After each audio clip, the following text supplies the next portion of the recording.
दोस्तों, आज हम सुनाते हैं कहानी अकबर बादशाह के 3 सवाल। कहानी अच्छी लगे तो वीडियो को लाइक और चैनल पर नए हैं तो सब्सक्राइब करें और ओल की घंटी दबाना न भूलें। एक दिन बादशाह अकबर ने ऐलान किया कि जो भी मेरे सवालों का सही जवाब देगा उसे भारी इनाम दिया जाएगा। सवाल कुछ इस प्रकार से थे। ऐसा क्या है जो आज भी है और कल भी रहेगा? ऐसा क्या है जो आज भी नहीं है और कल भी नहीं होगा? ऐसा क्या है जो आज तो है लेकिन कल नहीं होगा? इन तीनों सवालों के उदाहरण भी देने थे।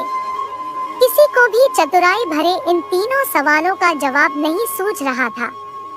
तभी बीरबल बोला, हुजूर, आपके सवालों का जवाब मैं दे सकता हूँ, लेकिन इसके लिए आपको मेरे साथ शहर का दौरा करना होगा। तभी आपके सवाल सही ढंग से हल हो पाएंगे। अकबर और बीरबल ने वेश बदला और सूफियों का बाना पहनकर निकल पड़े। कुछ ही देर बाद वे बाजार में खड़े थे। फिर दोनों एक दुकान में घुस गए। बीरबल ने दुकानदार से कहा, हमें बच्चों की पढ़ाई के लिए मदरसा बनाना है, तुम हमें इसके लिए 1000 रुपए दे दो। जब दुकानदार ने अपने मुनीम से कहा कि इन्हें 1000 रुपए दे दो, तो बीरबल बोला, जब मैं तुमसे रुपए ले रहा हूँगा तो तुम्हारे सिर पर जूता मारूंगा। हर 1 रुपए के पीछे 1 जूता पड़ेगा। बोलो, तैयार हो? यह सुनते ही दुकानदार के नौकर का पारा चढ़ गया और वह बीरबल से 2-2 हाथ करने आगे बढ़ाया। लेकिन दुकानदार ने नौकर को शांत करते हुए कहा, मैं तैयार हूँ, लेकिन मेरी एक शर्त है। मुझे विश्वास दिलाना होगा कि मेरा पैसा इसी नेक काम पर खर्च होगा। ऐसा कहते हुए दुकानदार ने सिर झुका दिया और बीरबल से बोला कि जूता मारना शुरू करे। तब बीरबल व अकबर बिना कुछ कहे सुने दुकान से बाहर निकल आए। दोनों चुपचाप चले जा रहे थे कि तभी बीरबल ने मौन तोड़ा।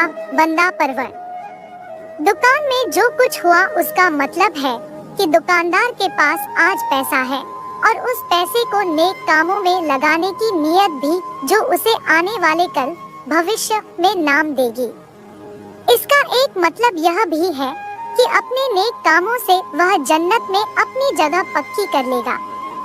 आप इसे यूं भी कह सकते हैं कि जो कुछ उसके पास आज है, कल भी उसके साथ होगा। यह आपके पहले सवाल का जवाब है। फिर वे चलते हुए एक भिखारी के पास पहुँचे। उन्होंने देखा कि एक आदमी उसे कुछ खाने को दे रहा है और वह खाने का सामान उस भिखारी की जरूरत से कहीं ज्यादा है। तब बीरबल उस भिखारी से बोला, हम भूखे हैं, कुछ हमें भी दे दो खाने को। यह सुनकर भिखारी बरस पड़ा, भागो यहाँ से, जाने कहाँ से आ जाते हैं मांगने। तब बीरबल बादशाह से बोला, यह रहा हुजूर आपके दूसरे सवाल का जवाब। यह भिखारी ईश्वर को खुश करना नहीं जानता। इसका मतलब यह है कि जो कुछ इसके पास आज है वो कल नहीं होगा। दोनों फिर आगे बढ़ गए। उन्होंने देखा कि एक तपस्वी पेड़ के नीचे तपस्या कर रहा है। बीरबल ने पास जाकर उसके सामने कुछ पैसे रखे। तब वह तपस्वी बोला, इसे हटाओ यहाँ से, मेरे लिए यह बेईमानी से पाया गया पैसा है। ऐसा पैसा मुझे नहीं चाहिए। अब बीरबल बोला, हुजूर, इसका मतलब यह हुआ कि अभी तो नहीं है, लेकिन बाद में हो सकता है। आज यह तपस्वी सभी सुखों को नकार रहा है, लेकिन कल यही सब सुख इसके पास होंगे। और हुजूर, चौथी मिसाल आप खुद हैं।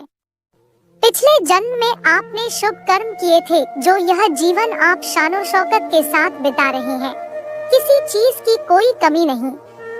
यदि आपने इसी तरह ईमानदारी और न्यायप्रियता से राज करना जारी रखा तो कोई कारण नहीं कि यह सब कुछ कल भी आपके पास न हो। लेकिन यह न भूले कि यदि आप राह भटक गए तो कुछ साथ नहीं रहेगा। अपने सवालों के बुद्धिमत्तापूर्ण चतुराई भरे जवाब सुनकर बादशाह अकबर बेहद खुश हुए।